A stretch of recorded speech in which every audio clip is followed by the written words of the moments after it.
মোৰ চেনেলৰ অন্য এটি ভিডিঅ'লৈ সকলোকে স্বাগতম জনাইছোঁ। আশা কৰোঁ সকলো ভালে আছে, সুস্থ আছে, মোৰো ভালেই। আজি আহি আছোঁ এফালে ডিব্ৰুগড় আৰু আপোনালোককো দেখাম, চাই থাকিব। বৰষুণ দি আছে তথাপিও এৰা নাই, ছাতি লৈ হ'লেও আহিছোঁ চাকৰি বিচাৰি। আপোনালোকক দেখাই আছোঁ ৰ'ব, পৰিৱেশ কেনেকুৱা হৈ আছে ইয়াত।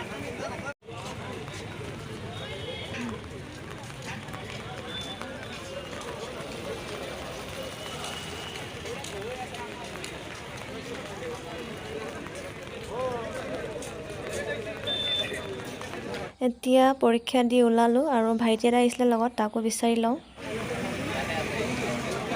শুনো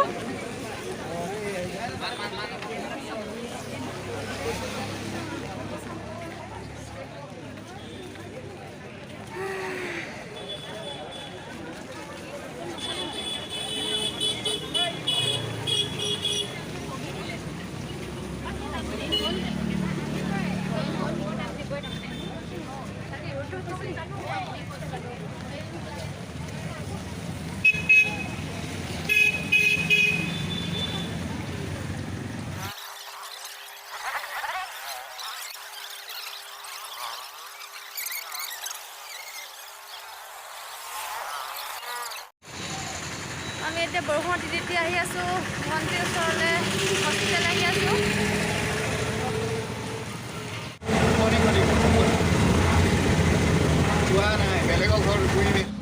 এতিয়া আমি AMC গেটৰ ফ্ৰণ্টত ৰৈছোঁ আৰু এখন দোকানত সোমাইছোঁ ভণ্টিৰ কাৰণে কিবা কিবি খোৱা বস্তু লৈ যাওঁ।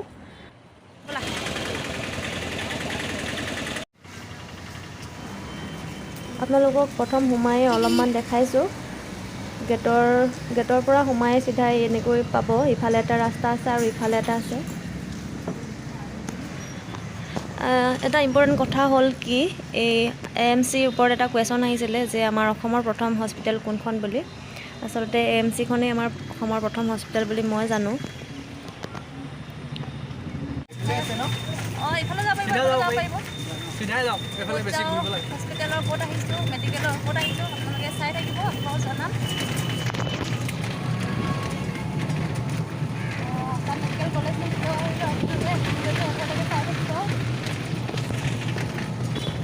এতিয়া আমি আহিলোঁ AMC আৰু এতিয়া ভণ্টিৰ ওচৰলৈ গৈ আছোঁ, গাৰ্লছ হোষ্টেল। আপোনালোকক দেখাম কি দেখাব পাৰোঁ। নেপালে এতিয়া আমি গৈ আছোঁ ঘৰলৈ ঘূৰি, গাড়ীত উঠিবৰ কাৰণে গৈ আছোঁ আৰু আমাৰ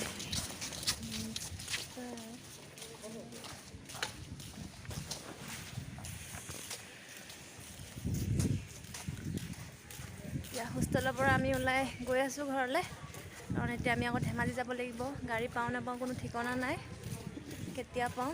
আৰু ভোকো লাগিছে, কিবা এটা খাই ল'ব লাগিব। পেট পূজা মেইন, পেট পূজাটো কৰি লওঁ, তাৰপিছতে দেখাম। আৰু এই হোষ্টেলত আচলতে দেখাব নোৱাৰিলোঁ, কাৰণ আজি যিহেতু পৰীক্ষা ডিব্ৰুগড়ৰ বহুত ঠাইত হৈছে আৰু সিহঁতৰ ছোৱালীবিলাকৰো কোনোবাই পৰীক্ষা দিছিলে, তেওঁলোকেও লগ কৰিবলৈ আহিছে ঘৰৰ মানুহ বুলি চবেই।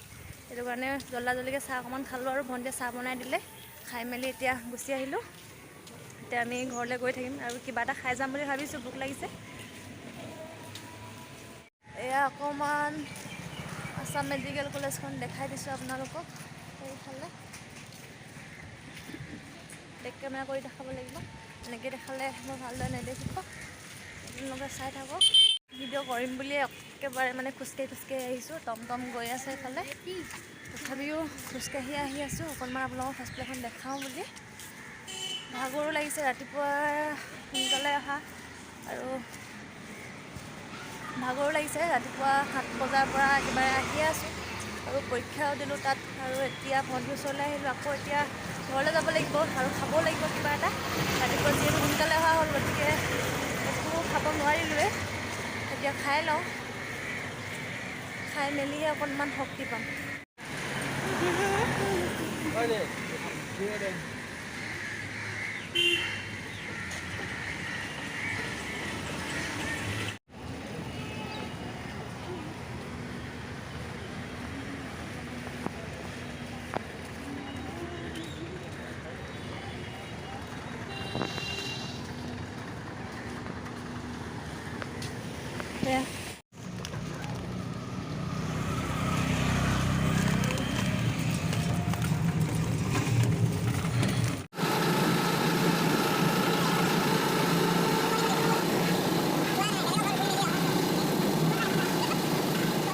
পালোঁ, কাপোৰ কানি সলাই ভৰি হাত ধুই অলপ ফ্ৰেছ হ'লোঁ আৰু তাৰ পৰা চানা আনিছিলোঁ, চানাটো খাই ল'লোঁ।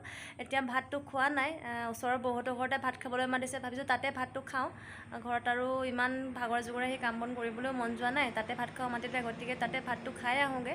এতিয়া বৌহঁতৰ ঘৰ পাই গ'লোহি আৰু দেই।